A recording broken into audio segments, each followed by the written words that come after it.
Hello everyone, আমি অনুময় easy math চ্যানেলে তোমাদের স্বাগত। আজকে তোমাদের ক্লাস 9 এর বৃত্তের ক্ষেত্রফল কোষে দেখি 18 এর 22 থেকে 25 দাগ পর্যন্ত আমি করাবো। আমি তোমাদের প্রতিটা অঙ্ক করে দিয়েছি, আর প্রতিটা অঙ্ক লাইন বাই লাইন আমি বুঝিয়ে দেবো। কোথাও কোনো অসুবিধা হলে তোমরা অবশ্যই আমাকে কমেন্ট করে জানাবে। তাহলে আসো আমি দেখে নেই 22 অঙ্কটা কি বলেছে এবং সেটা কিভাবে সলভ করতে হবে। দেখো 22 অঙ্কটা, একটি ত্রিভুজের পরিসীমা 32 সেমি এবং ত্রিভুজটির অন্তর্বৃত্তের ক্ষেত্রের ক্ষেত্রফল 38.5 বর্গ সেমি। ত্রিভুজটির ক্ষেত্রফল হিসাব করে লিখি। এই টাইপেরই একটা অঙ্ক তোমাদের এক্সাম্পলে কিন্তু করা আছে। তোমরা এক্সাম্পল 16টা খুললেই দেখতে পাবে যে একই টাইপের অঙ্ক, শুধু একটু আলাদা। দেখো কি দিয়েছে এখানে অঙ্কটা, একটি ত্রিভুজাকার পিচবোর্ডের পরিসীমা 24 মিটার এবং ত্রিভুজটির অন্তর্বৃত্তের পরিধি 44 মিটার হলে ত্রিভুজটির ক্ষেত্রফল কত হিসাব করে দেখি। কোন জায়গাটায় পার্থক্য? তোমাদের পার্থক্য হচ্ছে এখানে যেমন ত্রিভুজটির অন্তর্বৃত্তের পরিধি দিয়েছিল, ওখানে শুধু বলেছে ত্রিভুজের অন্তর্বৃত্তের ক্ষেত্রফল, আর কিচ্ছু পার্থক্য নেই। আর বাকিটা কিন্তু তোমাদের একই। এখানেও বের করতে দেওয়া আছে ত্রিভুজটির ক্ষেত্রফল হিসাব করে লিখি, আর এখানেও কিন্তু ত্রিভুজটির ক্ষেত্রফল কত হিসাব করে দেখি। তাহলে এই টাইপেরই কিন্তু তোমার ছবিটা হবে। এইভাবেই কিন্তু আমি এঁকেছি, আর লেখাটা যেরকম লেখা আছে এরকম ভাবেই তোমরা লিখবে। কিভাবে আমি করেছি প্রত্যেকটা লাইন বাই লাইন বলে দেবো, তোমরা শুধু বুঝে নেবে। দেখো এবিসি একটা ত্রিভুজ, তার অন্তর্বৃত্ত অঙ্কন করেছি। এবার ধরি এবিসি একটি ত্রিভুজ যার পরিসীমা 32 সেমি। তোমার দেওয়া আছে যে ইনফরমেশনটা তোমার এখানে দেওয়া আছে, একটি ত্রিভুজের পরিসীমা 32 সেমি। অনেকেরই মনে হতে পারে ধরি কেন লেখা হয়েছে, কারণ ওখানে তো পার্টিকুলার মেনশন করা থাকেনি যে এবিসি ত্রিভুজের পরিসীমা। আমি এখানে এবিসি লিখেছি বলেই তাই কিন্তু এখানে ধরি দিয়েছি। অনেকের সমস্যা হয় যে কেন হঠাৎ করে ধরি দিলাম বা ধরিলাম দিলাম বা মনে করে দিলাম, এই কারণেই কিন্তু দেওয়া হয়েছে। এবিসি একটি ত্রিভুজ যার পরিসীমা 32 সেমি। এও বিও এবং সিও যথাক্রমে বিএসি এবিসি ও এসি বি এর অন্তঃসমদ্বিখণ্ডক। তাহলে কি বলেছে একটু দেখে নাও। এও, এই যে এও বিও সিও যথাক্রমে বিএসি এই কোণটা, এ বিসি এই কোণটা, এসিবি এই কোণটার অন্তঃসমদ্বিখণ্ডক। ও অন্তঃসমদ্বিখণ্ডক তিনটি ও বিন্দুতে মিলিত হয়েছে। দেখো আমার এখানে ও দেওয়া আছে ছোট্ট করে, ও বিন্দু মিলিত হয়েছে। ও বিন্দু থেকে বিসি সিএ এবং এবি বাহুর উপর লম্ব যথাক্রমে ওডি ওই এবং ওএফ। ও বিন্দু থেকে বিসি এর উপর ওডি, এসি এর উপর ওই আর এবি এর উপর ওএফ লম্ব অঙ্কন করা হলো। তাহলে ওডি সমান ওই সমান ওএফ। কেন? কারণ এটা দেখো একটা অন্তর্বৃত্ত, অন্তর্বৃত্তের এই সবগুলোই কিন্তু দেখো ব্যাসার্ধ। ওডিও ব্যাসার্ধ, ওইও ব্যাসার্ধ আর ওএফ ও ব্যাসার্ধ। তাই কিন্তু আমি এখানে লিখেছি ওডি সমান ওই সমান ওএফ, কারণ বৃত্তের ব্যাসার্ধ সবসময় সমানই হয়। সুতরাং ত্রিভুজটির অন্তর্বৃত্তের ব্যাসার্ধ দৈর্ঘ্য ওডি। এখান থেকে পরিষ্কার বোঝা যাচ্ছে কেউ ওডিও লিখতে পারে, কেউ ওইও লিখতে পারে, কেউ ওএফও লিখতে পারে।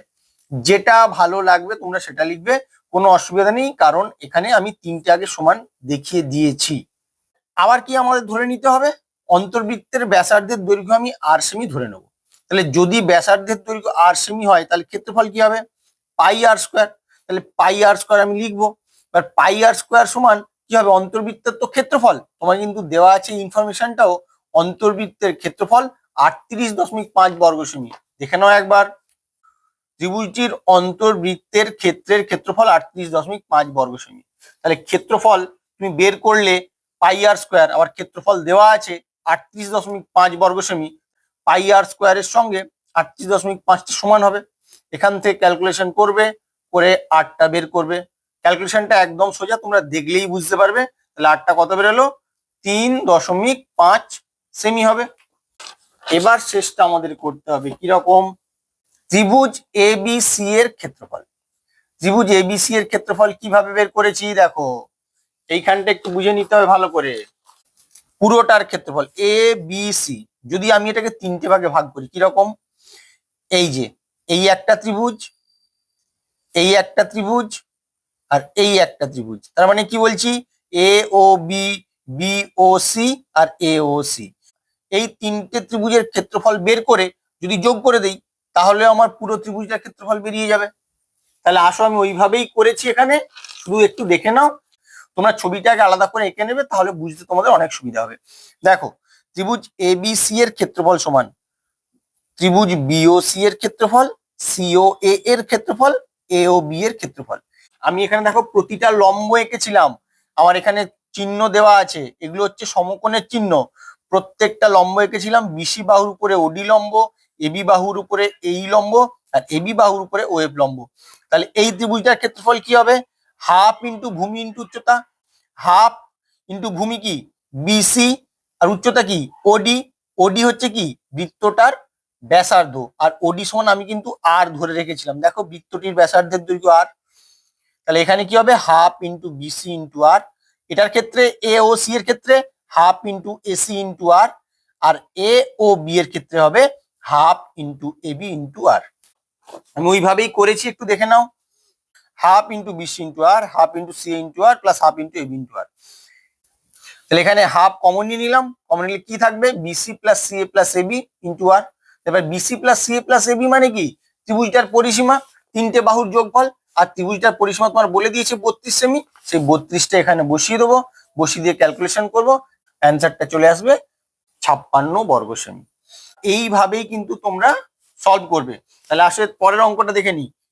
23 অঙ্কটা কি বলেছে দেখো, 20 সেমি, 15 সেমি ও 25 সেমি বাহু বিশিষ্ট ত্রিভুজের অন্তর্বৃত্ত পরিবৃত্তের ব্যাসার্ধের দৈর্ঘ্য হিসাব করে লিখি, অন্তর্বৃত্ত পরিবৃত্তের ক্ষেত্রের ক্ষেত্রফল হিসাব করে নির্ণয় করি। ছবিটা কেন হঠাৎ করে সমকোণী করে আঁকলাম? আমার তো এখানে কোথাও বলা নেই যে এটা সমকোণী ত্রিভুজ, তাহলে হঠাৎ করে সমকোণী ত্রিভুজ কেন আঁকতে গেলাম সেটা তোমাদেরকে বোঝাচ্ছি, কেন সমকোণী ত্রিভুজ আমি এখানে এঁকেছি। আমি এখানে এবিসি ধরে নিয়েছি, ধরিলাম এবিসি একটি ত্রিভুজ যার এবি, এবিটা হচ্ছে 15 সেমি, বিসিটা হচ্ছে 20 সেমি, আর এসিটা হচ্ছে 25 সেমি। তাহলে এবার AB square plus BC square আমি বের করবো, কারণ আমাকে ছবিটা দেখে মনে হচ্ছে এটা হচ্ছে লম্ব আর এটা হচ্ছে ভূমি, দেখে মনে হচ্ছে, আমি কিন্তু এখানে কোথাও লিখিনি সমকোণী ত্রিভুজ বলে। কেউ যদি সমকোণী ত্রিভুজ দিয়ে শুরু করে তার কিন্তু অঙ্কটা ভুল, কারণ সমকোণী ত্রিভুজ তোমাকে দেখাতে হবে, কখনোই তুমি প্রথম থেকে বুঝতে পারবে না। সমকোণী ত্রিভুজের বাহুগুলোর দৈর্ঘ্য দেওয়া আছে। তাহলে AB square plus BC square বের করবে, বের করলে দেখো তোমার কি হলো 625। 625কে কি করতে পারো? 25-এর স্কোয়ার, অর্থাৎ তৃতীয় যে বাহুটা ছিল তার স্কোয়ার আকারে লিখতে পারো, সমান এসি স্কোয়ার আমি লিখতেই পারি। আমি সমকোণী ত্রিভুজের ক্ষেত্রে কি জানি? লম্ব স্কোয়ার প্লাস ভূমি স্কোয়ার সমান অতিভুজের স্কোয়ার। যদি এই কন্ডিশনটা ফুলফিল হয় তাহলে আমি বলতে পারি এটি একটি সমকোণী ত্রিভুজ। আমি এখান থেকে কি কনক্লুশনটা আনছি এটা ভালো করে লক্ষ্য করো। অতএব এবিসি একটি সমকোণী ত্রিভুজ যার অতিভুজ হচ্ছে 25 সেমি। আর অতিভুজ 25 কেন? বৃহত্তম বাহুটা সবসময় অতিভুজ হয়, তাহলে 25 সেমি। অতএব পরিবৃত্তটির ব্যাসার্ধ কি হবে?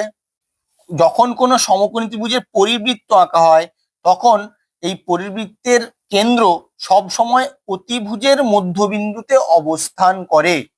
আর অতিভুজটা কত? 25 সেমি, তাহলে তার ব্যাসার্ধ কি হবে? Half of AC. মধ্যবিন্দু মানে কি 2 দিয়ে ভাগ করতে হবে, তাহলে 12.5 সেমি। তাহলে পরিবৃত্তটির ক্ষেত্রফল এখান থেকে বেরিয়ে যাবে, পাই আর স্কোয়ার করবো, ক্যালকুলেশন করব, কত আসবে? 491.114 বর্গ সেমি। তোমরা ক্যালকুলেশনটা দেখলেই বুঝতে পারবে, কঠিন কিছু ক্যালকুলেশন নেই, যেখানে কঠিন কিছু মনে হবে আমি তোমাদের বলে যাব, কারণ একদম সোজা এই ক্যালকুলেশন গুলো। এরপর আমি ধরে নেব, ধরিলাম অন্তর্বৃত্তটির ব্যাসার্ধ ওডি সমান ওই সমান ওএফ, আমি এখানে এঁকেছি দেখে নাও, ওডি ও ই ও এফ। তাহলে অন্তর্বৃত্তটার ব্যাসার্ধ আমি ধরে নিলাম ওডি সমান ওই সমান ওএফ সমান আর সেমি। তাহলে এ বি সি ত্রিভুজের ক্ষেত্রফল সমান কি হবে? যেহেতু সমকোণী ত্রিভুজ তাহলে তার ক্ষেত্রফলের সূত্র কি? হাফ ইন্টু ভূমি ইন্টু উচ্চতা। এটা সমকোণী ত্রিভুজ আমি দেখিয়েছি, তাই ক্ষেত্রফল হবে half into BC into AB. তাহলে half into BC into AB মানগুলো বসিয়ে দেবো, কত আসবে? 150 বর্গ সেমি।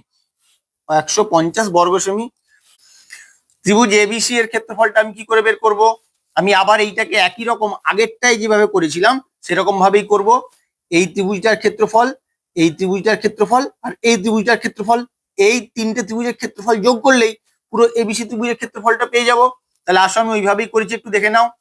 তাহলে ত্রিভুজ এবিসি এর ক্ষেত্রফল সমান ত্রিভুজ এওবি যোগ ত্রিভুজ বিওসি যোগ ত্রিভুজ সিওএ এর ক্ষেত্রফল। এবার এওবি এর ক্ষেত্রফলটা কি হবে? এওবি দেখে নাও একবার, এ ও বি, মানে হাফ ইন্টু ভূমি ইন্টু উচ্চতা, হাফ ইন্টু ভূমি ইন্টু উচ্চতা, হাফ ইন্টু এবি ইন্টু ইও, আর ইওটা আমি আর ধরে নিয়েছিলাম। দেখো হাফ ইন্টু এবি ইন্টু ইও বা ওই যাই লিখতে পারো। আবার বিওসি এর ক্ষেত্রফল একইভাবে বেরোবে, BOC half into BC into F, আর এটা কি হবে হাফ ইন্টু এসি ইন্টু ওডি। দেখো করা আছে half into BC into F, half into C into OD. তুমি বাহুগুলোর দৈর্ঘ্য লিখেছো আর ব্যাসার্ধটার দৈর্ঘ্য লিখেছো। তুমি ব্যাসার্ধটার দৈর্ঘ্য আর ধরে নিয়েছিলে, তাহলে যেখানে যেখানে ব্যাসার্ধের দৈর্ঘ্য আছে সেখানে আর বসিয়ে দেবে, আর বাহুগুলোর তোমার মান দেওয়া আছে সেগুলো বসিয়ে দেবে।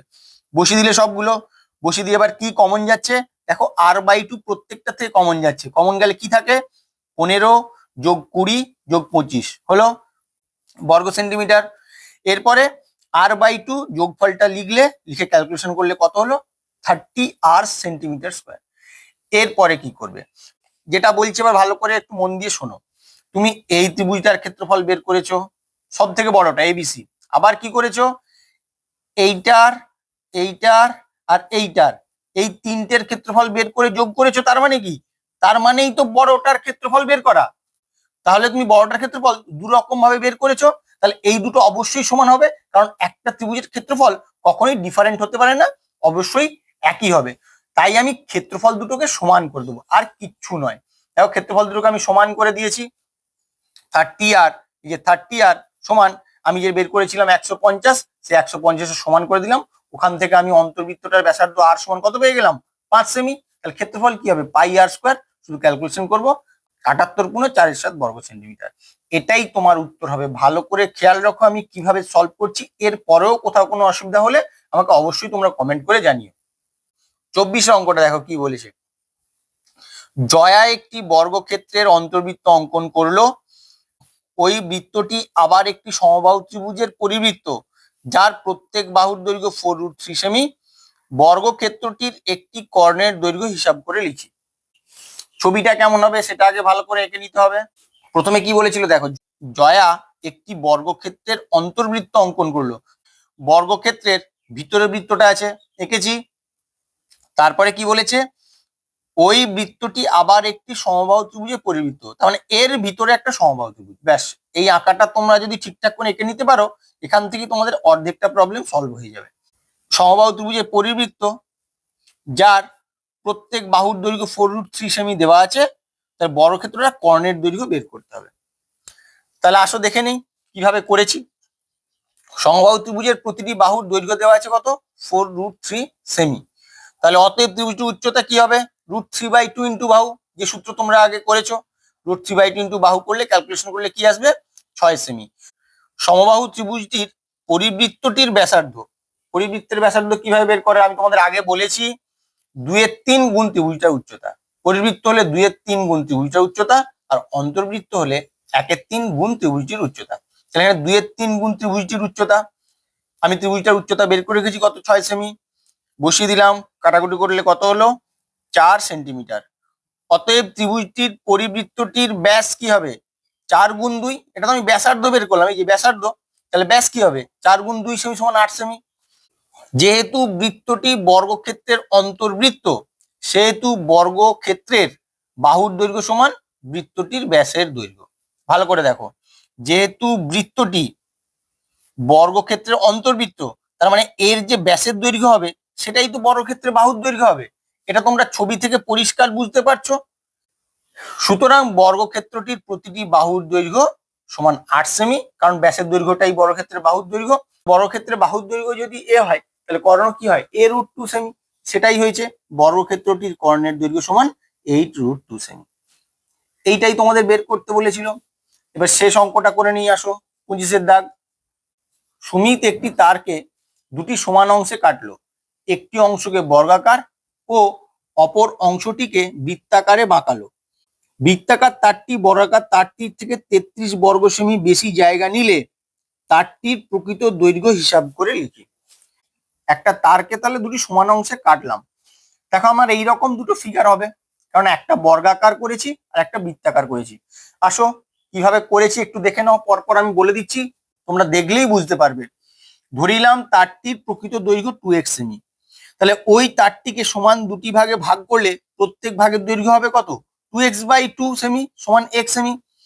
ধরে নিলাম বর্গাকার তারটির প্রতিটি বাহুর দৈর্ঘ্য a সেমি এবং বৃত্তাকার তারটির ব্যাসার্ধ r সেমি। এগুলো কিন্তু আমাকে ধরে নিতে হবে, অঙ্কটা করার জন্য আমাকে এগুলো অবশ্যই ধরতে হবে, না হলে তোমরা করতে পারবে না। অতএব বর্গাকার তারটির পরিসীমা, বর্গক্ষেত্রের পরিসীমা সূত্র কি, 4 গুণ একটি বাহুর দৈর্ঘ্য, তাই 4 সেমি।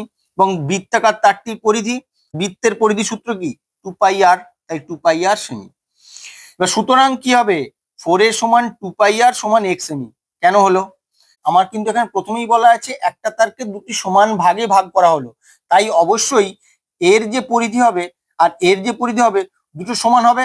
আর আমি এখানে ধরে নিয়েছি প্রতিটা ভাগের দৈর্ঘ্য, দেখো এক্স বের করেছি, এখানে 2x ধরার পর প্রতিটা ভাগের দৈর্ঘ্য এক্স বের করেছি, আবার এর পরিধি বের করলাম, এর পরিধি বের করলাম, তাহলে অবশ্যই 4 এর সঙ্গে 2πr এর সঙ্গে x সমান হবে।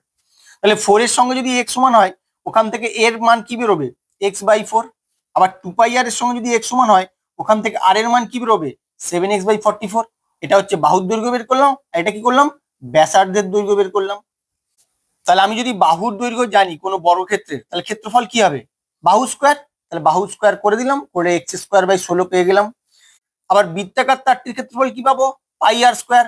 পাই তো আমি জানি, আর কি হবে, 7x/44 বের করেছি, তাহলে এখান থেকে ক্যালকুলেশন করলাম, কত আসলো, 7x²/88 বর্গ সেমি।